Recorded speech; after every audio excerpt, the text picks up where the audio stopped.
پہلی بات تو یہ ہے کہ مشرق وسطیٰ کے مسئلے میں اس کے پس منظر کو سمجھ لینا چاہیے. ہمارے بہت سے احباب جو ہے وہ فوری طور پر وقتی صورتوں کو، جیسے کہ حالات و واقعات ہوتے ہیں، صرف انہی کے اعتبار سے رائے قائم کرتے ہیں. چیزوں کا پس منظر جو ہے نگاہوں کے سامنے رہنا چاہیے. اس صدی کا ایک مختصر سا نقشہ ذہن میں رکھیے. یہ 20ویں صدی کے آغاز کے وقت، جسے ہم پورا کہتے ہیں مڈل ایسٹ، بلکہ صرف مڈل ایسٹ نہیں، پورا شمالی افریقہ سلطنت عثمانیہ کا حصہ تھا، خلافت عثمانیہ. لیبیا، الجزائر، مصر، پورا حجاز، یمن، پورا عراق، شام، اور یہ شام ہی کے حصے ہیں در حقیقت، اردن اور لبنان، یہ سب یہ شام عرب، عراق عرب، یہ پورا علاقہ خلافت عثمانیہ یہ اس کا حصہ تھا. پہلی جنگ عظیم میں انگریزوں نے عربوں کو بغاوت پر آمادہ کیا، غداری پر آمادہ کیا. انہوں نے خلافت عثمانیہ کے خلاف بغاوت کی، بیج بوئے ان کے دلوں کے اندر نفرت کے، ابھارا انہیں کہ تم ترکوں کے غلام کیوں ہو، تمہیں خود حاکم ہونا چاہیے، تم کھڑے ہو جاؤ، ہم مدد کریں گے، تم بغاوت کرو، تم ان ترکوں کے خلاف ہماری مدد کرو، ہم تمہیں آزاد کر دیں گے، تم اپنے پاؤں پر خود کھڑے ہو جانا. یہ بہت ہی ہمارے لیے دردناک المیہ ہے اس پہلی جنگ عظیم کا. کرنل لارنس جیسا شخص، برطانوی استعمار، اور اس کے نتیجے میں عربوں نے بغاوت کی. اور اس قدر دردناک بات آپ کو بتا رہا ہوں، میں پہلی مرتبہ جب سن 62 میں حج کے لیے گیا مدینہ منورہ میں، ابھی وہ ریل کے انجن کھڑے ہوئے تھے.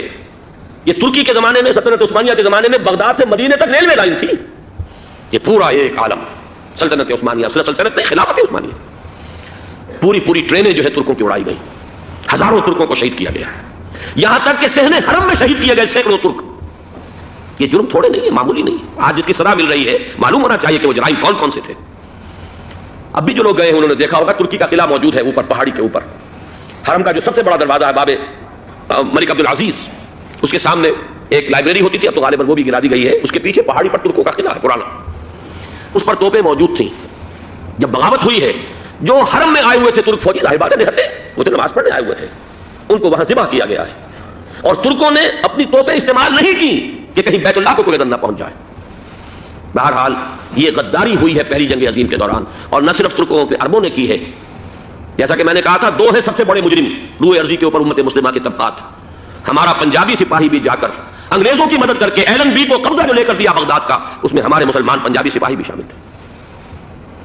یہ خون چکاں باب ہے ہماری تاریخ کا اس صدی کا. لیکن اس کے بعد سلطنت عثمانیہ کے ٹکڑے ہو گئے، چیچڑے ہو گئے.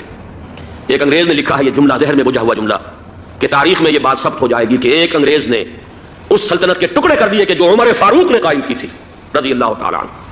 یہ پورا عالم، یہ تمام علاقہ کس نے پتہ کیا تھا؟ یہ بات ہاتھ بدل گئے تھے، پھر ترک آ گئے، خلافت عثمانیوں کے پاس چلی گئی. لیکن یہ سلطنت تو حضرت عمر رضی اللہ تعالیٰ عنہ کے زمانے سے چلی آ رہی تھی. اس کو ایک انگریز کرنل نے، اور اس نے بغاوت میں آبادہ کر کے عربوں کو اور ترکوں کے پیٹھ میں چھرا گھپوا کر ان کے ذریعے سے اور ٹکڑے کر دیے. لیکن جب جنگ ختم ہوئی، اب انہوں نے کہا کہ اب ہمیں آزادی دیجیے. اب انہیں معلوم ہوا کہ غداروں کو دنیا میں کیا ملتا ہے. ٹکڑے کر دیے گئے. یہ حصہ عراق یہ انگریز کے پاس رہے گا، شام کا یہ علاقہ یہ فرانسیسیوں کے پاس رہے گا، مصر پر انگریزوں کا تسلط رہے گا، لیبیا اطالویوں کے پاس رہے گا. لے دے کر یہ جو علاقہ تھا حجاز، تو وہاں کچھ تھا ہی نہیں، بے وادن غیر ذی زرع، یہ عربوں کے پاس چھوڑ دیا گیا. اس وقت جو بادشاہ ہیں شاہ حسین اردن کے، ان کے دادا سب سے بڑے غدار وہی تھے، لہذا ان کو اس علاقے کی بادشاہت دے دی گئی. اس کے بعد نجد سے ایک تحریک اٹھی ہے، وہ سعودی جو خاندان ہے وہ نجد سے اٹھا. نجد میں اس وقت کچھ بھی نہیں تھا، وہ تو صرف ریت کے تودے تھے اور کچھ بھی نہیں، لہذا ادھر کسی استعماری قوت کو دیکھنے کی ضرورت ہی نہیں تھی. وہ تو بعد میں تیل برآمد ہوا، اس کی حیثیت ہو گئی، اور یہ امارات کا علاقہ جو ہے اس کی دنیا میں اب گویا کہ یوں سمجھیے کہ جو سب سے زیادہ اہم علاقے ہو سکتے ہیں روئے ارضی کے نقشے پر، ان میں سے ایک وہ ہو گیا. لیکن یہ اس وقت کی بات میں کر رہا ہوں، کوئی حیثیت نہیں تھی، لہذا اس کو چھوڑ دیا گیا. یہ ہے تاریخی پس منظر، یہ لکیریں جو کھینچی گئی ہیں. یہ ایک ملت اسلامیہ کو جو قومیتوں میں تقسیم کیا گیا، پھر نعرے لگوائے گئے المصر والمصریین، الشام والشامیین. اب شامی ایک علیحدہ قوم ہو چکے ہیں، مصری ایک علیحدہ قوم ہو چکے ہیں، عراقی ایک علیحدہ قوم ہو چکے ہیں. یہ ساری تقسیمیں استعمار کی پیدا کرنا ہے، اس کا کوئی تعلق اسلام کے ساتھ نہیں. اب ضرورت تو اس بات کی تھی کہ استعمار کے پنجے جب یہاں سے کچھ ہٹے، دوسری جنگ عظیم کے بعد ایک دور آیا، امریکہ ابھرا ہے دنیا کی عالمی سطح پر سیاست میں. اس کے ہاں کچھ آزادی کے تصورات تھے، اس نے بھی سپورٹ کیا. برطانیہ کمزور ہو چکا تھا، وہ اتنے بڑے علاقے کو ہولڈ نہیں کر سکتا تھا. ہندوستان بھی آزاد ہوا، پھر یہ کہ اور دوسرے علاقوں سے بھی اس کو پسپائی اختیار کرنی پڑی. استعمار کے پنجے جس طرح بھی ہوئے، ان کے سینوں سے، عربوں کے سینوں سے جو ہے گویا کہ وہ ہٹے. لیکن امریکہ نے ایک اپنی بہت بڑی حکمت عملی جو اختیار کی، عالم عرب کے سینے میں اسرائیل کا خنجر پیوست کر دیا، تاکہ یہ کبھی آزاد نہ ہو جائیں، ہمارے انگوٹھے تلے رہے، ہماری پالیسی گورن کرے. یہ استعمار کا دوسری جنگ عظیم کے بعد جہاں برطانوی استعمار، فرانسیسی استعمار رفتہ رفتہ یہ ہٹنے شروع ہوئے. صدر ناصر نے انگریزوں کو اٹھا کر پھینکا میڈیٹرینین میں اور دوسرے جگہوں سے. الجزائر نے آزادی حاصل کی فرانس سے، اطالویوں سے جو ہے لیبیا والوں نے آزادی حاصل کی. یہ ہو گیا، لیکن ایک خنجر پیوست کر دیا گیا اسرائیل کا سینہ عرب. اس صورتحال میں ظاہر بات ہے کہ ایک تو بڑی آئیڈیل پوزیشن تھی کہ پورا عالم اسلام متحد ہو، لیکن وہ تو بہت دور کا خواب معلوم ہوتا ہے. علامہ اقبال سے بڑا کوئی نقیب نہیں ہے ملت اسلامی کی وحدت کا. ایک ہو مسلم حرم کی پاسبانی کے لیے نیل کے ساحل سے لے کر تابہ خاک کاشغر. لیکن انہیں بھی اپنے لیکچرز میں کہنا پڑا کہ اس وقت جو صورتحال ہے پورے عالم اسلام کی ایک وحدت بن جانا تو تقریباً ناممکن نظر آ رہا ہے. اگر کسی طرح ایک common wealth of Muslim nations وجود میں آ جائے تو بھی بڑی کامیابی ہوگی، لیکن اس سے بھی پہلے یہ تو زیادہ آسان تھا کہ عالم عرب ایک وحدت کی شکل اختیار کر لے. یہ تو ایک قوم ہے، اکثر و بیشتر ایک نسل یا زیادہ دو نسلیں کہتی تھی. شمالی افریقہ میں بربر نسل بھی ہے، باقی تو سب عرب ہے. یہ پورا عالم ایک نسل، ایک زبان، پورے اتنے رقبے کے اوپر بولے جانے والی ایک زبان، یہ تو ایک ہو جائے. افسوس یہ ہے کہ اس کا ایک ہو جانا، ایک شخصیت ابھری تھی جو مذہبی مزاج کی شخصیت تھی، جو دینی مزاج کی حامل شخصیت تھی. اگر اس کی قیادت میں عالم عرب متحد ہو جاتا تو واقعتاً ایک بہت بڑا جو ہے مرحلہ وہ طے ہو جاتا پوری عالمی ملت اسلامیہ کی ایک وحدت اختیار کرنے کا. وہ شخصیت تھی شاہ فیصل شہید کی. اور اس لفظ کے ساتھ ہی آپ کے ذہن میں آ گیا ہوگا کیوں انہیں شہید کر دیا گیا، کس نے کیا کرایا، کہاں سے تعلیم حاصل کر کے آیا تھا وہ جس نے شہید کیا شاہ فیصل شہید کو. اس کی گردن پر کون سوار تھی، وہ یہودی لڑکی کے جس کے فوٹو بھی شائع ہوئے، ایک گردن پر اٹھائے کھڑا ہوا شہزادہ اپنی ایک یہودی دوست کو، لڑکی کو. اور وہی ہے کہ جس نے جا کر پستول سے شہید کیا ہے. جان اچھی طرح جان لیجئے، جیسے بارہا میں نے عرض کیا ہے کہ حضرت عمر کو شہید کرنے والا کہنے کو ابو لولو فیروز تھا، لیکن اس کے پیچھے پورا ایرانی نسل پرستی کا جو پورا پس منظر ہے، اسے تو ہر شخص جس کی ذرا بھی نگاہ جو ہے جو صرف منظر کو نہ دیکھ رہی ہو پس منظر کو بھی دیکھنے والی ہو، وہ تو جان دے گی کہ ابو لولو فیروز ایک فرد کا نام نہیں تھا، وہ ایران کا انتقام تھا عالم عرب سے. بالکل اسی طریقے سے یہ امریکی استعمار کا ہتھ کنڈا تھا، اسے محسوس ہوا. شاہ فیصل مذہبی مزاج کا شخص یہ ابھر رہا ہے، اور یہ شاہ فیصل کی حکمت عملی کا ذرا آپ اندازہ کیجئے. لاہور میں سمٹ کانفرنس ہوئی، اس میں وہ آئے، سب سے ٹاورنگ پرسنالٹی پورے اس وقت عالم اسلام کے اندر شاہ فیصل کی تھی. اور وہ گویا کہ ایک بہت ہی جس کو کہا جائے ایک بہت ایلڈرلی، ایک بزرگانہ ایک شخصیت جو ہے، اور انہوں نے اپنے دولت کے دروازے، عرب میں وہ مشہور تھے کہ نہایت خسیس اور بخیل انسان ہے، اس لیے کہ وہاں وہ خرچ کرتے تھے حساب کتاب کے ساتھ، لیکن ان کے خزانے کھلے ہوئے تھے عالم اسلام کے لیے. ادھر بھی مدد ہے، ادھر بھی مدد ہے، ادھر بھی کام ہو رہا ہے، ادھر بھی کام ہو رہا ہے. پھر انہوں نے تیل کا ہتھیار استعمال کر کے ایک دفعہ امریکہ کو دن میں تارے دکھا دیے تھے. لہذا ان کا ہٹایا جانا سین سے یہ امریکی استعمار کے لیے لازم تھا. اب لے دے کر رہ گئے کون سیکولر مزاج کے لوگ. پہلی اٹمپٹ جمال عبد الناصر نے کی، ناکام ہو گیا. قذافی صاحب نے کوشش کی کہ وہ ان کی جانشینی حاصل کر لے، ناکام ہو گیا. اب ایک تیسری شخصیت صدام حسین کی، ملحد ہے، اسلام سے کوئی سروکار نہیں. باس کا فلسفہ سیکولرزم پلس عرب نیشنلزم یہ اصول ہے. لیکن یہ ہے کہ یہ شخصیت ابو بکر ایسی آئی ہے کہ اس سے اس وقت یہ جان لیجئے، میں امریکہ میں بھی عربوں سے مل کر آیا ہوں، سعودی عرب میں بھی میں وہ دیکھ آیا ہوں، نوجوان نسل جو ہے عربوں کی، پورا جو دوسرے عرب ممالک ہیں جہاں پر کہ مذہب کا اتنا چرچا ہی نہیں ہے، پورا فلسطینی عرب، جارڈن کے عرب، شامی عرب عوام، وہ سب کے سب صدام کے پیچھے ہیں اس وقت. اس لیے کہ انہیں نظر آ رہا ہے کہ ایک شخص پھر ایسا پیدا ہو کر سامنے آ گیا ہے جو شاید عالم عرب کو پھر یونائٹ کر دے. اور یہ ہے اصل وہ شے کہ جو امریکہ کے لیے کسی صورت میں قابل قبول نہیں. دولت کے یہ ذخائر، خلیج کی یہ دولت، سیال سونا اور اس کے ذخیرے، اور یہ کسی طریقے سے یہ امریکہ کے زیر اثر نہ رہے. یہ ہے وہ شے جو اسے برداشت نہیں ہے. وہ کوئی عربوں کی محبت میں نہیں آیا 2.5 لاکھ فوج لے کر. وہ کوئی شاہی عرب جو خاندان ہے سعودی، اس سے اس کی کوئی دلچسپی نہیں ہے. کوئی پتہ نہیں کہ وہ خود ان کو ہٹا دے اور وہاں پر کوئی جمہوری ڈھانچہ جو ہے وہاں پہ کھڑا کروا دے خود امریکہ. اس لیے کہ سعودی عرب میں دیکھ آیا ہوں حالات، اگرچہ ظاہر بات ہے کہ زیادہ گہرائی میں تو وہاں جانے کا موقع ہی نہیں ہوتا، بہت ہی مستبد حکومت ہے، لیکن صاف نظر آ رہا ہے کہ اس وقت دونوں طبقے نوجوانوں کے جو ہے وہ شاہی خاندان کے شدید خلاف ہو چکے. جو وہاں پر جدید مثقف طبقہ ہے، جدید تعلیم یافتہ، جو باہر پڑھ کر آیا امریکہ میں اور کہیں اور وہ کثیر تعداد میں، اب وہ صاف سوال کر رہے ہیں کہ یہ بلینز اور بلینز آف ڈالرز کے جو ہمارا خرچہ آتا تھا، ہمارے ہتھیاروں کے آرڈر جاتے تھے، وہ کہاں گئے؟ کل 65,000 فوج، اور عرب کے پاس، سعودی عرب کے پاس اتنے ٹینک بھی نہیں ہے جتنے کہ یمن جیسے غریب ملک کے پاس ہے. تو ہمارا روپیہ یہ گیا کہاں؟ یہ ایک سوال ہے جو ہر شخص کے ذہن کے سامنے ہے. اب ہمیں اپنے معاملات کو خود سنبھالنا ہوگا. اسی طریقے سے جو مذہبی طبقہ ہے، اور وہاں ہے بڑی تعداد میں مذہبی طبقہ نوجوان جن میں بڑا جذبہ ہے، اور ان کا وہ جوش جہاد انہیں جہاد افغانستان تک لے کر آیا ہے. سینکڑوں عرب نوجوان یہاں جو ہے شہید ہوئے. اپنے ملک میں تو انہیں بولنے کی بھی کوئی امکان نہیں ہے، لیکن یہاں وہ جذبہ جو اندر اندر پروان چڑھ رہا ہے، وہ جذبہ انہیں لایا ہے اور افغانستان کی سنگلاخ وادیوں کے اندر انہوں نے جامع شہادت نوش کیا ہے. وہ طبقہ بھی شدید مخالف ہو چکا ہے کہ انہوں نے امریکیوں کو بلا کر، ان میں یہودی بھی ہیں، عیسائی تو ہے ہی ہے، یہودی ہیں، یہودی عورتیں ہیں جو کچھ اب وہاں بے حیائی اور بے پردگی کے مناظر نظر آ رہے ہیں. یہ سرزمین عرب. میں نے امریکہ میں تقریر سنی ہے اسنا کے جو فائنل ان کا ایک سیشن تھا اسلامک سوسائٹی آف نارتھ امریکہ جس میں مدعو کیا گیا تھا، اسی لیے میں نے یہ سفر کیا تھا. ایک نوجوان نے جو تقریر وہاں پر کی ہے، واقعہ یہ ہے کہ میں حیران رہ گیا اس کی جرأت کا. اس نے کہا کہ حضور نے فرمایا تھا کہ جزیرہ نما عرب میں 2 دین جمع نہیں ہو سکتے، اور آج شاہی خاندان کی صرف اپنی حکومت کو بچانے کے لیے امریکیوں کو اتنی بڑی تعداد میں بلا لیا گیا ہے جن میں موبائل چرچ بھی ہیں، موبائل سینیگوگز ہیں. یہودی مرد اور عورتیں جو ہے دندناتے پھر رہے ہیں آج عرب کی سرزمین پر. لہذا جو مذہبی طبقہ ہے وہ اس پر شدید رد عمل جو ہے اس کے اندر پایا جاتا ہے. یہ حالات ہیں جو میں آپ کے سامنے چاہتا تھا کہ رکھ دوں. یہ وہ شامت اعمال ہے. ایک طرف یہ کہ وہ شخصیت جو ہے صدام حسین کی وہ کوئی پسندیدہ شخصیت نہیں، لیکن یہ کہ اس شخصیت کو تقویت دینے والے بھی تو یہی لوگ تھے. انہیں خطرہ تھا ایران کے انقلاب سے کہ کہیں اسی قسم کا کوئی انقلاب ہمارے یہاں نہ آ جائے، لہذا انقلاب ایران کو ایکسپورٹ نہ ہونے دے، اس لیے انہوں نے اسی صدام حسین کو بلینز اور بلینز ڈالرز کی مدد دی. آج وہی ہے. عربی کی تو ایک کہاوت بھی ہے، سم من کلبک، یا کرو اپنے کتے کو کھلا پلا کے موٹا کرو، کسی روز تمہیں کو کاٹے گا. آج وہ تو انہیں کاٹ رہا. لیکن یہ کہ اس کا جو علاج تجویز ہوا ہے وہ انتہائی خوفناک ہے. 2.5 لاکھ امریکی وہ استعمار کے پنجے جو بمشکل عالم عرب کے سینے سے جو گڑے ہوئے تھے اس استعمار نے مشکل ہٹے تھے کہ ایک دم اب وہاں پر خبریں آ رہی ہیں، فرانسیسی بھی آ رہے ہیں، برطانوی بھی آ رہے ہیں، کہاں سے فوجیں آ رہی ہیں. اور وہاں پر 2.5 لاکھ تو صرف امریکن آرمی کا، اس میں تقریباً 1.5 لاکھ تو پہنچ چکی. اور جو بھی ہوگا وہاں پر جیسا کہ میں نے عرض کیا ہے اس قدر خوفناک سین ہے. میں نے بہت سے حضرات واقف ہوں گے، کئی مرتبہ میں نے حوالہ دیا ہے مولانا سید حامد میاں رحمہ اللہ کا.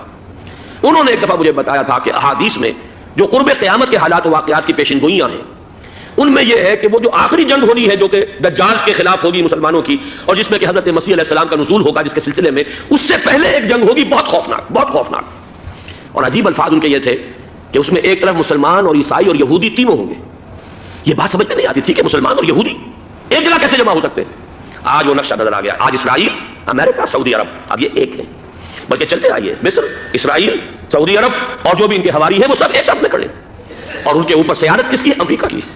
وہ نقشہ آ گیا ہے.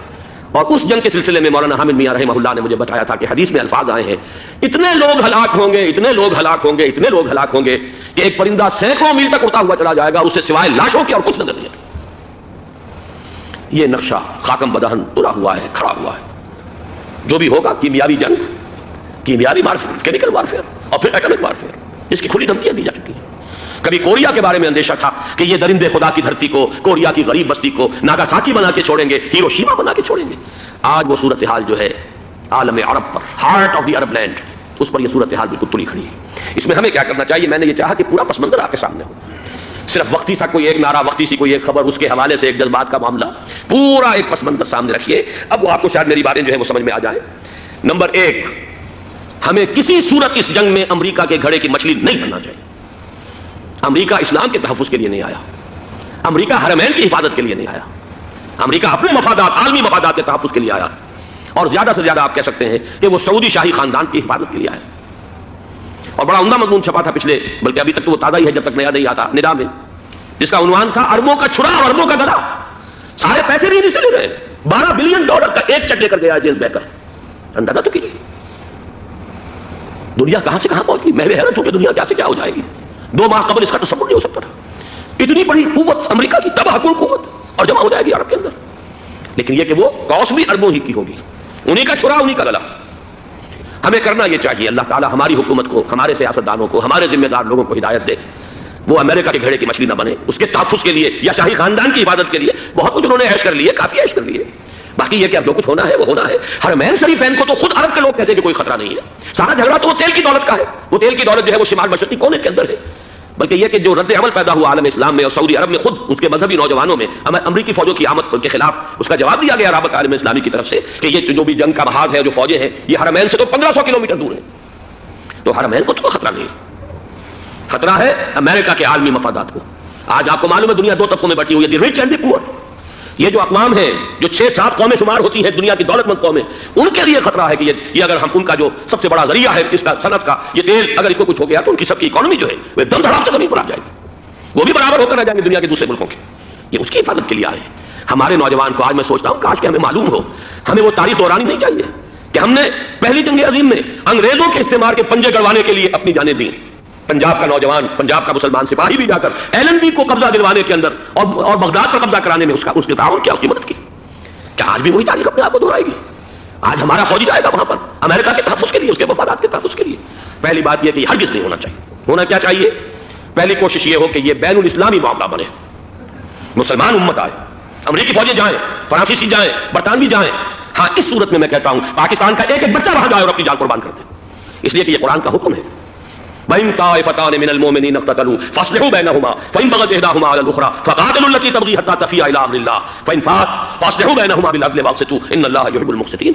امت مسلمہ کو حکم دیا گیا ہے اگر مسلمانوں کے دو گروہ لڑ پڑے تو تم صلح کراؤ، اور اگر ایک فریق زیادتی پر تلا رہے اڑا رہے تو اب سب مل کر اس سے جنگ کرو یہاں تک کہ اسے اللہ کے حکم کے آگے جھکا دو. پھر اگر وہ اللہ کا حکم مان لے صلح پر آ جائے تو پھر عدل و قسط کے ساتھ ان کے درمیان صلح کرا دو. یہ ہمیں حکم ہے، مسلمانوں کو حکم ہے. لیکن یہ کہ یہ امریکی آ رہے ہیں اور امریکی استعمار اور امریکی مفادات اور اس کے لیے جو ہے پاکستان کا مسلمان سپاہی بھی جائے، میرے نزدیک کی کسی صورت میں صحیح نہیں. مطالبہ بھی ہو رہا ہے. آج ہی غالباً ایک انٹرویو آیا ہے شاہ حسین کے بھائی جو ہیں حسن بن طلال، ان کا انہوں نے بھی یہی کہا ہے کہ اس کو مسلمانوں کو آپس میں اس معاملے کو طے کرنا چاہیے، اس قضیے کو امریکی فوجوں کو یہاں سے فوراً واپس جانا چاہیے. اور یہی بات میں یقیناً تائید کروں گا، تحسین کروں گا. یہی موقف ایران کا ہے. ایران عراق کے خلاف جو یو این او کے سینکشنز ہیں کہتا ہے ہم اس کی پابندی کریں گے، لیکن امریکہ کو یہاں سے نکلنا چاہیے. یہ مسلمانوں کا اپنا معاملہ وہ آپس میں طے کریں. پاکستان کو بھی یہی موقف اختیار کرنا چاہیے پوری قوت کے ساتھ. اس میں کوئی بھی اگر کمزوری ہو رہی ہے تو در حقیقت یہ گویا کہ ہم امریکی استعمار کے ہاتھ میں اس کا ہارا کار بن کر کھلونا بن کر استعمال ہو رہے ہیں، جو کہ ہمیں کسی صورت میں نہیں کرنا چاہیے. اگر یہ بھی ناکافی ہو تو دوسرا ایک اور مسئلے کا حل موجود ہے اس سے براڈر سطح پر، کہ غیر جانبدار ممالک اگر کوئی ہے ان کو بھی اس قضیے کے اندر شامل کیا جائے. ایک تحریک تھی کسی زمانے میں کافی بڑی تھی، لیکن یہ کہ وہ بھی اگر اس کے اندر شامل ہو جائیں. لیکن امریکہ، رشیا، یہ تو ظاہر بات ہے سپر پاورز ہیں، ان کے مفادات ہیں، عالمی اور گلوبل مفادات ہیں. لہذا اول تو یہ ہونا چاہیے کہ بین الاسلامی معاملہ بنا کر اس صورت میں جیسا کہ میں نے عرض کیا ہماری پوری فوج بھی جائے اللہ پر توکل کر کے. پاکستان کا محافظ اللہ ہوگا اگر اللہ کے ایک حکم کے اوپر عمل کرتے ہوئے مسلمان یہاں سے جائیں اور جا کر وہاں پر جو ہے اپنی جانیں دینے کو تیار ہو جائیں. لیکن اگر یہ اس میں بھی کافی نہ ہو تو جو بھی غیر جانبدار ممالک ہیں ان کو بھی اس معاملے کے اندر شریک کیا جا سکتا ہے. بدل جائے آخر اگر پاکستانی فوج جائے وہ صرف حرمین شریفین کے گرد و نواح میں ان کو ڈپلوائے کیا جانا چاہیے. اگر خدا نہ خواستہ وہاں پر کوئی آنچ آنے کی شکل پیدا ہو جائے تو اس کی اے ارض پاک تیری حرمت پہ کٹ مرے ہم، اس کے لیے مسلمانوں کو تیار رہنا چاہیے. اس لیے کہ بہرحال جہاں تک ارض پاک کی حرمت کا تعلق ہے وہ ہمارے ایمان کا جز ہے. باقی برطانوی مفادات، امریکی مفادات، صنعتی ممالک کے مفادات یا کسی شاہی خاندان کے مفادات، یہ شاہی خاندان یہ تو گرتی ہوئی دیواریں ہیں، جانا ہے آج نہیں تو کل. لیکن یہ کہ اصل معاملہ ہے امت کا، اصل معاملہ ہے امت مسلمہ کا، اصل معاملہ ہے حرمین شریفین کا. لہذا ان دونوں چیزوں کو لازماً گڑبڑ نہ کریں. آپ حضرات کے علم میں ہے کہ اس سے پہلے ایران کی طرف سے بار بار مطالبہ ہوا کہ حرمین کو بین الاسلامی کنٹرول میں دے دیا جائے اور سعودی عرب کا اس کے اوپر سے جو انتظامی عمل دخل ختم کر دیا جائے. میں نے کبھی تائید نہیں کی، اس لیے نہیں کی کہ میرا مشاہدہ ہے، میں گیا ہوں بارہا، سعودی عرب کی حکومت نے چاہے خود بھی بڑے بڑے محل بنائے ہیں لیکن حرمین کی خدمت کے اندر بھی کوئی کمی نہیں کی. اس پر انہوں نے اربوں ڈالر اس پر بھی خرچ کیا ہے. اس کے اوپر انہوں نے اس حج کے انتظامات پر پوری حکومت جو ہے وہ اپنے آپ کو لگائے رکھتی ہے. لہذا اس اعتبار سے کوئی کمی کی بات نہیں وہاں پر آئی کہ جس کے لیے ضرورت ہو کہ ان کا عمل دخل وہاں سے ختم کیا جائے. لیکن یہ صورتحال اب جو پیدا ہو گئی ہے یہ بالکل مختلف ہے، اسے اس کے کانٹیکسٹ کے اندر دیکھا جانا چاہیے اور اسی کے حوالے سے میں نے چند رائے آپ کے سامنے رکھی. اب آئیے پاکستان کی طرف جو ہمارا اصل مسئلہ ہے، اس کے تو ہم سب سے بڑے ذمہ دار ہیں. اس کی بھلائی ہے تو، برائی ہے تو، اس میں خیر آتا ہے تو وہ بھی ہماری کوشش اس کے لیے ضروری ہے، اور کوئی شر پیدا ہوتا ہے تو اس کی ذمہ داری بھی ہم پر آئے گی. اس کے ضمن میں چند باتیں عرض کر رہا ہوں. شدید ترین خطرہ ہے جیسا کہ میں عرض کر چکا ہوں کہ بھارت حملہ کرے گا. مجھے تو تقریباً یہ رائٹنگ آن دی وال کے مانند ایک فیصلہ نظر آ رہا ہے، بلکہ آج میں کسی سے کہہ رہا تھا کہ اگر اب نہیں تو پھر کبھی بھارت حملہ نہیں کر سکتا. اس کے لیے سچویشن بالکل رائٹ ہے. 2 مرتبہ ایکسرسائز کر چکا ہے وہ خاص ٹارگٹ بنا کر حیدرآباد کو، اور اس کے پیش نظر ہے سندھ میں جو بھی خلفشار ہے اسے اس کے علم میں ہے، جو بھی تصادم ہے. اب بھی اگرچہ اس وقت کی جو ہماری اندرونی سیاست ہے یہ اس کا کرشمہ سامنے آیا ہے کہ جی ایم سید صاحب کو ایکزونریٹ کیا جا رہا ہے، ان کو محب وطن کا خطاب دوبارہ دیا جا رہا ہے. وہ شخص جس نے اسلام کے خلاف انتہائی زہریلی باتیں کی ہیں، وہ شخص جس کی کتاب اب پاکستان ٹوٹ جانا چاہیے، وہ لاکھوں کی تعداد میں ہندوستان سے چھپ کر آئی یہاں تقسیم ہوئی ہے، آج اسے سند دی جا رہی ہے. یہ ہے ہماری اندرونی سیاست کے کرشمے. میں اس پر تفصیل سے نہیں جانا چاہتا، لیکن اس شخص کی دیکھیے وہ جو علامہ اقبال کا شعر ہے کہ بت کدے میں برہمن کی پختہ زناری بھی دیکھ، دیکھ کعبے میں شکست رشتہ تسبیح شیخ، اور بت کدے میں برہمن کی پختہ زناری بھی دیکھ. کہ نظر یہ آ رہا ہے کہ اس نے رہا ہوتے پہلا بیان یہ دیا ہے کہ ہماری پہلی ترجیح یہ ہے کہ پاکستان ٹوٹ جائے اور ہندوستان کے ساتھ ہم ایک انڈیپینڈنٹ اسٹیٹ کی حیثیت سے کنفیڈریشن قائم کریں، سندھو دیش confederation with India independent of Pakistan. پھر دوسری ترجیح بھی ہے، تیسری آخری ترجیح یہ ہے کہ پاکستان کو 5 ریاستوں میں تقسیم کر دیا جائے اور ایک لوز کانفیڈریشن ہو، بس اس کے سوا کچھ نہیں. 5ویں بھی وہ اردو والوں کے لیے نہیں، مہاجرین کے لیے نہیں، ان کے لیے تو ان کے پاس کچھ نہیں ہے. 5ویں بھی پنجاب میں سے کاٹ کر سرائے کی صوبہ بنایا جائے اور سندھ میں تو بہرحال اردو بولنے والوں کو سندھی بن کر رہنا ہوگا. یہ اس شخص کا رہائی کے بعد بھی بیان ہے جسے آپ سند دے رہے ہیں کہ وہ محب وطن ہے اور وہ غدار نہیں ہے، وہ پاکستان کا مخالف نہیں ہے. بہرحال یہ حالات جو ہے انتہائی خوفناک ہیں. ہمارے آج کشمیر میں جو صورتحال ہے ہندوستان کے لیے انتہائی تشویشناک ہے. جو بدنامی اس کو مل سکتی تھی مل چکی ہے. اور یہ آپ نے دیکھ لیا وہ امریکہ بہادر جو 1.5-2 لاکھ آدمی لے کر پہنچ گیا سعودی عرب میں، اس نے انگلی تک نہیں اٹھائی ہے کہ کشمیر میں بھارت کیا کر رہا ہے. یہ ہے ان کی ڈبل سٹینڈرڈز، یہ ہے ان کی بے ایمانیاں کہ بھارت وہ کچھ کر رہا ہے وہاں. آج اگر ظلم ہو رہا ہے کویت میں عراقیوں کے ذریعے، پورے ورلڈ ٹیلی ویژن پر، CNN پر، فلاں پر اور اخبارات میں، آج بھی ایک لمبا مضمون میں نے اخبار میں پڑھا ہے. لیکن یہ ہے کہ کشمیر میں کیا ہو رہا ہے کہیں تذکرہ نہیں ہو. یہ ہے دنیا کے اندر دیانت اور امانت اور شرافت کا حال، اور بین الاقوامی سیاست جو ہے اس کے ڈبل سٹینڈرڈز. لہذا جو بدنامی بھارت کو آ سکتی تھی وہ آ چکی ہے. ہندوستان سے ایک نوجوان مسلمان صحافی دہلی سے آئے تھے، نئی دنیا ایک پرچہ نکلتا ہے، اس کی طرف سے وہ دورہ کر کے گئے ہیں. مجھ سے بھی لاہور میں ملے تھے، تقریباً 1 مہینہ 1.5 مہینہ ہوا. ان کے الفاظ سن کر میں کانپ گیا تھا. انہوں نے کہا تھا کہ بھارت کی حکومت اس کے اوپر تلی ہوئی ہے کہ چاہے ایک اور آخری کشمیری کو بھی ہلاک کرنا پڑے، وہ کشمیر کے اندر کبھی بھی کوئی معاملہ جو ہے کشمیر کی آزادی یا کشمیر کو پاکستان کے لیے جانے کے لیے تیار نہیں ہے. کیا بگڑے گا اس کا؟ آپ سمجھیے کہ اگر 80-90 کروڑ قوم کی ایک قوم ہے، 1 کروڑ آدمی ختم کر دیں، ان کا دل تو جو ہے اس پہ دکھے گا نہیں. حال ہمارا یہ ہے کہ ہم تو کوئی چہرے پہ نہیں کر سکے. ہم تو اپنی صفائی دیتے رہے کہ نہیں ہمارا کوئی ہاتھ نہیں ہے، ہم نے کچھ نہیں کیا ہے، ہمارا کوئی اس کے اندر عمل دخل نہیں ہے. بس یہی ہماری ڈپلومیسی کا شاہکار رہا ہے. یہ حال ہے پاکستان کا. لہذا بھارت کا وہ معاملہ جو ہے، میں نے جیسا کہ آپ کے سامنے مختلف فیکٹرز گنوا دیے تھے، اندرونی اس کی سیاست، اندرونی خلفشاں، وہ تو اب آ کر رہے گا. اللہ یہ کہ اللہ تعالیٰ کے قبضہ قدرت میں ہر شے ہے، وہ ٹال دے. مجھے اقبال کا وہ شعر یاد آ رہا ہے، تقدیر تو مبرم نظر آتی ہے لیکن پیران کلیسا کی دعا ہے کہ یہ ٹل جائے. ہم دعا کریں کہ یہ ٹل جائے وقت، لیکن یہ ہے کہ تقدیر مبرم نظر آ رہی. اس حالت میں ہمیں کیا کرنا چاہیے؟ نمبر 1 یہ کہ سب سے اہم شے ہے قومی یکجہتی، اور قومی یکجہتی کے اعتبار سے انتہائی خوفناک مرحلہ آ رہا ہے انتخابات کا. انتخابات میں تو کچھ نہ کچھ فساد، کچھ نہ کچھ دنگا، کچھ نہ کچھ ہنگامہ، ایک دوسرے کے خلاف کیچڑ، ایک دوسرے کے خلاف الزامات بوچھاڑ، یہ تو بڑھتے ہیں. بھارت میں بھی قتل و غارت گری ہو جاتی ہے کچھ نہ کچھ. لہذا یہاں پر بھی پیر پگاڑا صاحب جو ہمیشہ سے کہتے چلے آ رہے ہیں فیملی پلاننگ، آج پھر ان کا جملہ آ گیا ہے کہ شاید اس انتخابات میں فیملی پلاننگ کے ذریعے سے کوئی بہت بڑا کام ہو جائے. پہلی بات تو یہ ہے کہ میں نے اب تک یہ کہا ہے کہ انتخاب کسی صورت میں پوسٹ پون نہیں ہونے چاہیے. اب بھی میں یہ کہتا ہوں کہ اگر تو انتخابات کا بدل صرف ایک ہے وہ مارشل لا ہے، تو پھر مارشل لا سے تو بہتر ہے کہ وہ انتخابات ہوں چاہے اس میں کوئی خلفشار بھی ہو. اس لیے کہ مارشل لا کا مطلب جو ہے وہ تو سندھ کے اندر ایک ناگزیر دھماکہ ہو جائے گا، تباہ کن، خوفناک، اور پھر بھارت کو کچھ کرنے کی ضرورت نہیں ہوگی، کیا کرایا اسے سارا معاملہ سندھ کے اندر سے مل جائے گا. ماشاء اللہ ہرگز نہیں ہونا چاہیے. وہ بات جو سن 80 میں نے 18 اگست 1980 کو کہی تھی ضیاء الحق مرحوم سے، آج پھر اسی بات کی میں تکرار کر رہا ہوں، ادا کر رہا ہوں. ماشاء اللہ پاکستان کے لیے سوسائڈل ہے، لیکن ایک آلٹرنیٹ سامنے آیا ہے. ایک تو پشاور ہائی کورٹ کا ورڈکٹ آ گیا، اور یہ کہ کچھ اور لوگوں کی طرف سے بھی باتیں آئی ہیں. 1-2 دن ہوئے ہیں جنگ میں 2 اہم سرخیاں تھیں، اور وہ بڑے اونچے حلقہ جو ہمارا فوج کا اونچا حلقہ ہے اس کی طرف سے، اگرچہ نام کسی کا نہیں تھا. ایک تو یہ کہ ماشاء اللہ یہاں کسی صورت نہیں لگے گا. دوسرے یہ کہ کوئی قومی حکومت کی تشکیل جو ہے اگر کسی طرح ہو سکتی ہو تو وہ اس وقت کا حل ہے، اور وہ اسی شکل میں ممکن ہے. اگر تو الیکشن آپ پوسٹ پون کرتے ہیں اور اسمبلیاں پرانی بحال نہیں کرتے تو پھر تو اس کا مطلب یہ کہ ہمارا کانسٹیٹیوشن ایبروگیٹ ہو گیا، اور اس کا آلٹرنیٹ سوائے ایک مارشل لا کا کوئی نہیں ہے. لیکن اگر صدر اسحاق صاحب ہمت کر لیں ملک کے حالات کو دیکھ کر، جو اس وقت صورتحال ہے، جو خطرات ہیں بارڈر پر، ان کو دیکھتے ہوئے، یا تو یہ کہ عدالتوں کے ذریعے سے اسمبلیاں بحال ہو جائیں، اس میں حکومت زیادہ رکاوٹ نہ ڈالے، یا یہ کہ خود صدر اسحاق صاحب واپس لے سکتے ہو قدم تو واپس لے لیں، لیکن یہ کہ تمام پارٹی سے یہ پہلے عہد لے لیا جائے کہ وہ ایک قومی حکومت کی تشکیل کریں گے. یہ وہ بات ہے، آپ کو یاد ہوگا مرزا اسلم بیگ صاحب، انہوں نے بالکل شروع میں سن 88 کے الیکشن کے بعد کہا تھا کہ نیشنل گورنمنٹ فارم کی جانی چاہیے. اس وقت تو کسی نے دھیان نہیں دیا، پیپلز پارٹی بڑے نشے میں تھی، اس کو خاص طور پر سندھ میں جس طرح کا واک اوور ملا تھا اس کا ایک نشہ تھا اس کے دماغ پر، اس لیے وہ سوچنے پر تیار نہیں ہوئی. لیکن یہ کہ وہ جو ایک فارسی میں کہا جاتا ہے کہ ہر چے دانا کنت کنت نادا لیک بعد از خرابی بسیار، اب اس خرابی بسیار کے بعد بھی اگر عقل آ جائے اور ایک نیشنل گورنمنٹ بنائی جا سکے اور اس کے حوالے سے الیکشن کو پوسٹ پون کیا جا سکے تو میرے نزدیک یہ رائے پوری قوت کے ساتھ دی جانی چاہیے، پیش کی جانی چاہیے. اس لیے کہ الیکشن اس وقت جس خلفشار کا سبب بن جائے گا، ذریعہ بن جائے گا، اس کو تو گویا کہ اور بھارت کے جو گھناؤنے عزائم ہیں ان کو اور تقویت دینے کا سبب اور ذریعہ بن جائے گا. دوسری بات یہ، اس قوم کے اندر جذبہ جہاد، وہ ڈیفینسو جہاد، دفاعی جہاد، جس کے بارے میں کوئی دو رائے نہیں ہو سکتی کہ اس کے لیے جو جان بھی دی جائے گی وہ شہادت کی موت ہوگی. اس لیے کہ حضور کی حدیث ہے من قتل دون مالہ فہو شہید، جو شخص اپنے مال کی حفاظت کرتے ہوئے مارا گیا مسلمان وہ شہید ہے. تو ظاہر بات ہے کہ اپنی آزادی کا تحفظ جو ہے وہ مال کے تحفظ سے زیادہ اہمیت رکھنے والی شے ہے. ایک جذبہ جہاد پیدا کیا جائے اور ایک پیپلز آرمی یہاں پر کھڑی کی جائے. عوامی فوج صرف نہیں کر سکے گی تحفظ جب تک کہ پوری قوم جو ہے وہ فوج کی شکل اختیار نہ کر لے.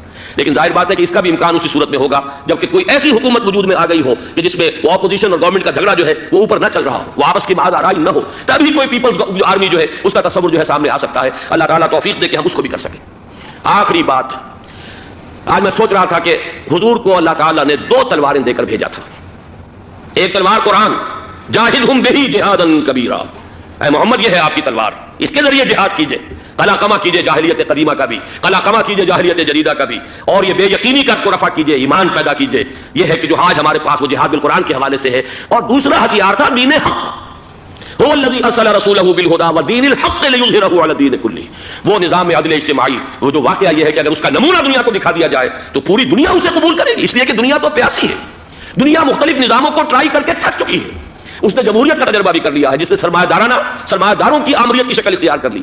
دنیا نے کمیونزم کا تجربہ بھی کر لیا ہے، وہاں سے بھی پسپائی اختیار کر رہی ہے نوع انسانی. لیکن یہ کہ وہ نظام عدل اجتماعی تو ہمارے پاس تھا. پچھلے سال آپ کو یاد ہوگا یہاں پر دسمبر کے مہینے میں اس کے اوپر سیمینار ہوئے تھے، سیاسی نظام، معاشی نظام، معاشرتی نظام، اخلاقی نظام، وہ پورا نظام زندگی جو ہے وہ ہمارے پاس ہے جس کے لیے یہ ملک لیا گیا تھا. اسلامی انقلاب برپا کر کے اور یہاں پر اس دین کو قائم کیا جائے. میں چند باتیں بھارت کے حوالے سے کہنا چاہتا ہوں. بھارت کے سلسلے میں ہم سے بہت بڑی بڑی کوتاہیاں ہوئی ہیں ہندو قوم کے حوالے سے. پہلی کوتاہی یہ ہوئی کہ ہم نے 800 یا 1000 برس تک حکومت کی. اگرچہ صوفیاء نے کچھ تبلیغ کی یہاں پر، لیکن علمی سطح پر، انٹلیکچوئل لیول پر کوئی تبلیغ کا کام نہیں کیا. ہندوؤں کی جو اعلیٰ ذات کے لوگ ہیں، اور ہندو ذہن ہے فلسفیانہ ذہن، اس فلسفیانہ ذہن کو ہم نے کبھی سمجھنے کی کوشش نہیں کی. اس تک ہم نے دین کی دعوت کو نہیں پہنچایا. ہم نے جہاد بھی سیف کر کے انہیں زیر تو کر لیا، ان پر حکومت تو کی، لیکن یہ ہے کہ جہاد بالقرآن کے ذریعے سے ان کے نظریات، ان کے افکار، ان کے عقائد، ان کے نظریات باطلہ کا علاج نہیں کیا. یہ ایک بہت بڑا جرم تھا کہ ہم نے یہاں پر 1000 برس تک حکومت کی، لیکن یہ فرض منصبی ادا نہیں کیا. اس ضمن میں آپ سے عرض کروں کہ پچھلے سال جب میں گیا تھا انڈیا، مولانا علی میاں سے مقدس اللہ العالی میری ملاقات ہوئی. میں نے انہیں ایک مشورہ دیا، وہ چونک گئے، انہوں نے مشورہ پسند بھی کیا. یہ مجھے نہیں معلوم کہ اس پر عمل کیا یا نہیں. میں نے ان سے عرض کیا کہ آپ ندوۃ العلماء میں سنسکرت کی تعلیم لازم کر دیں تاکہ یہاں کا عالم دین جو نکلے وہ ہندو جو مذہب کی کتابیں ہیں ٹاپ کی امہات کتب ان کو بھی سمجھ سکتا ہو. جب تک آپ ہندو ذہن کو نہیں سمجھیں گے اسلام اس کے سامنے پیش نہیں کر سکتے. لہذا ایک کام تو ہمیں یہ کرنا ہے، اور میں نے شاید آپ میں سے جو حضرات بھی میثاق پڑھتے ہیں ان کے تو علم میں یہ بات ہوگی کہ میں نے شاہ ولی اللہ دہلوی رحمۃ اللہ علیہ کا ایک قول جو ہے نقل کیا ہے. ہندوستان ہی کے ایک رسالے میں وہ ان کا قول جو ہے اس کو کوٹ کیا گیا تھا، وہاں سے میں نے نقل کیا کہ انہوں نے فرمایا کہ ایک وقت آئے گا کہ ہندو قوم کے اعلیٰ ذات کی اکثریت اسلام قبول کر لے گی. اللہ کرے کہ وہ کام ہو، وہ بھی ہوگا تو جہاد بالقرآن کے ذریعے سے ہوگا. دوسری دو کوتاہیاں کیا ہوئی؟ دیکھیے میں اس کی مثال دے رہا ہوں. ہم نے اب تک اسلام کے لیے جو نعرہ بازی کی ہے اس کا نتیجہ یہ نکلا، ہندو کو ہم نے بیدار کر دیا، چوکنا کر دیا، منظم کر دیا، اپنے خلاف کھڑا کر دیا، اور ہم نے کچھ کیا نہیں. اس کی ایک سادہ مثال دے رہا ہوں. چپ خاکسار تحریک دہل گیا تھا پورا ہندوستان. واقعہ یہ کہ دہل گیا تھا. وہ تحریک تو اس کے بعد ختم ہوئی، اب آثار قدیمہ میں کہیں رکھی ہوئی ہے. لیکن ہندو نے اس وقت سے RSS شروع کی، ہندو کو جگہ دیا. RSS جوابی تحریک تھی خاکسار تحریک کے مقابلے میں، اور وہ 60 برس ہو گئے مسلسل کام کر رہے ہیں. وہ تحریک موجود ہے اور اب وہ بہت بڑی فارمیڈیبل فورس بن چکی ہے ہندوستان کے اندر. اسی طرح دوسری بات عرض کر رہا ہوں، ہمارے یہاں اسلام کا نعرہ، اسلامی نظام، اسلامائزیشن، حکومت، قانون، یہ پہلے تو لگا کرتا تھا اپوزیشن کے پلیٹ فارم سے. 11 برس جو تھے ہمارے مرحوم ضیاء الحق صاحب کے، وہ ایوان حکومت سے یہ نعرہ لگا. نتیجہ یہ نکلا ہندوستان میں رام راشٹر کی تحریک کھڑی ہو گئی جوابی رد عمل کے طور پر. ہم نے تو کچھ کیا بھی نہیں سوائے کچھ کاسمیٹک تبدیلیاں، کچھ اوپر کی تبدیلیاں، کچھ رنگ و روغن، کچھ عید میلاد النبی زیادہ شوق سے اور زیادہ شان سے بنانی شروع کر دی، کچھ اور ہم نے اس طرح کے جو ہے وہ تقریبات کا آغاز کر لیا. باقی وہ اسلام کا نظام، وہ نظام تو ہم نے قائم نہیں کیا. میں نے جو حضرات واقف ہیں مجھ سے انہیں یاد ہوگا یہ کہ میں سن 80 میں پہلی مرتبہ بھارت گیا تھا پاکستان بننے کے بعد. سن 47 نومبر میں نے کراس کیا تھا from east Punjab to west Punjab. Pakistan آیا خون اور خاک آگ کے دریا عبور کر کے. 33 برس کے بعد میں گیا تھا واپس ہندوستان پہلی مرتبہ سن 80 میں. واپس آ کے جو میں نے تقریر کی تھی اس کی چند چیزیں یاد ہوں گی بہت سے حضرات کو. میں نے کہا تھا میں نے 2 چیزیں بڑی اچھی دیکھی ہندوستان میں جس سے ہندوستان میں مسلمانوں اور اسلام کے مستقبل کے بارے میں جو بہت زیادہ اندیشے اور خطرے تھے وہ دور ہو گئے. ایک یہ کہ ہندوستان میں بھی کوئی ایک نیشنلزم پیدا نہیں ہو سکا بلکہ ریجنلزم ہے، علاقائیت ہے، لوگوں کے ذہن کے اندر علاقائیت ہے. اگر ایک مرکزی نیشنلزم پیدا ہو جائے تو بھارت بہت بڑی طاقت بن جائے گا، پورے علاقے کے لیے بہت بڑا خطرہ بن جائے گا. دوسری بات میں نے عرض کی تھی کہ اللہ کا شکر ہے کہ ہندو مذہب کا کوئی ریوائول وہاں نہیں ہوا. بائی اینڈ لارج انڈین ہندو جو ہے وہ سیکولر ذہن کا ہے، مذہب کا احیا وہاں نہیں ہوا. یہ سن 19 کی بات میں کہہ رہا ہوں، اس لیے کہ مذہب کا اگر احیا وہاں ہو جائے تو مسلمان کے لیے بڑے خطرے کی بات ہو جائے گی. لیکن آج میں آپ سے عرض کر رہا ہوں 1990 میں 10 برس کے بعد یہ جو 11 برس تک ہمارے ہاں اسلام کی رٹ لگی ہے، نتیجتاً اب وہاں ملیٹنٹ ہندو ریوائولزم ایک بہت بڑی قوت بن کر آ چکا ہے. ہم نے کچھ کیا بھی نہیں، نعرے لگائے. اور وہاں بی جے پی اب اگلے الیکشن کے اندر وہ یقین رکھتی ہے کہ اس کی حکومت ہوگی. اس وقت بھی وی پی سنگھ کی حکومت جو ہے اسی کے بل پر کھڑی ہے. میری ملاقات ریاض میں ایک ہوئی ہے مراد آباد کے نوجوان سے، اور گفتگو کے آخر میں وہ رو پڑا کہ ہم ہندوستانی مسلمان کیا کریں، ہم تو ایک ایسی صورتحال سے دو چار ہو گئے ہیں کہ کوئی صورت ہمیں نظر نہیں آ رہی بچاؤ کی. 30 اکتوبر کی ڈیٹ دی ہوئی ہے وی ایچ پی نے، وشوا ہندو پریشد جو ہے وی ایچ پی، اس کے دے رکھی ہے کہ ہم نے ہر صورت کچھ بھی ہو جائے. اور ایسے ایسے طریقے ان کے ہیں. وہ پہلے اینٹیں انہوں نے روانہ کرنی شروع کی تھی، اس کے بعد اب یہ ہے کہ ایک ایک گاؤں سے ایک ایک آدمی آئے گا. 30 لاکھ گاؤں سے ایک ایک آدمی چل کر آئے گا، اور وہ جب پہنچیں گے تو کوئی ان کے اوپر چونکہ ایک ایک آدمی چل کر آ رہا ہوگا، کوئی دفعہ 144 حکومت کی نہیں لگ سکے گی. اور ہم جب اتنے لوگ جمع ہو جائیں گے لا محالہ ہم نے وہ مندر جو ہے تعمیر کرنا ہے اور وہ مسجد گرا دینی ہے. اور ادھر مسلمان جو ہے آخری طور پر طے کیے ہوئے ہیں کہ چاہے ہم سب کٹ مریں لیکن ہم یہ مسجد گرنے نہیں دیں گے. خدا نہ خواستہ یہ صورتحال اگر بالفعل ہو جاتی کنفنٹریشن اس وقت، تو پھر بھی جو حکومت یو پی کی ہے وہ کچھ نہ کچھ مسلمانوں کا ساتھ دے رہی ہے، لیکن یہ کہ بے بس ہوتے کوئی دیر نہیں لگے گی۔ اگر لاکھوں لوگ جمع ہو جائیں اس شہر کے اندر، ایودھیا کے اندر، تو ظاہر بات ہے ہر حکومت گھٹنے ٹیکنے پر مجبور ہو جاتی ہے۔ 50,000 اہل تشیع نے ضیاء الحق صاحب کے گھٹنے ٹکوا دیے تھے، دار رگڑوا دی تھی، اور وہ جو آرڈیننس تھا زکوٰۃ آرڈیننس اس میں ترمیم کروا دی تھی۔ کیا ہوگا؟ نہایت خوفناک صورتحال ہے۔ لیکن اگر ہم یہاں اسلام صرف نام نہ ہو عملاً قائم کر کے دکھا دیں، مجھے یقین ہے کہ خود ہندو اسے قبول کرے گا۔ یہ تو نعمت ہے، یہ راحت ہے، یہ نظام عدل ہے، یہ تو بہترین حل ہے ہمارے تمام مسائل کا۔ لیکن یہ کہ اگر ہم نے وہ کام نہ کیا، وہ اسلامی انقلاب کی طرف پیش قدمی نہ کی، وہ جاہدہم بہ جہادا کبیرہ کے ذریعے سے ایمان اور ایمان کے ساتھ اس کا لازمی نتیجہ وہ ایک جد و جہد، انقلابی جد و جہد، اور اس کے نتیجے میں پاکستان میں اسلامی انقلاب لا کر اسلام کے نظام عدل اجتماعی کو قائم کرنا، یہ ہے دوسرا کرنے کا اصل کام، اور یہ ہے در حقیقت کہ جو ہمارے تمام مسائل کا حل ہے۔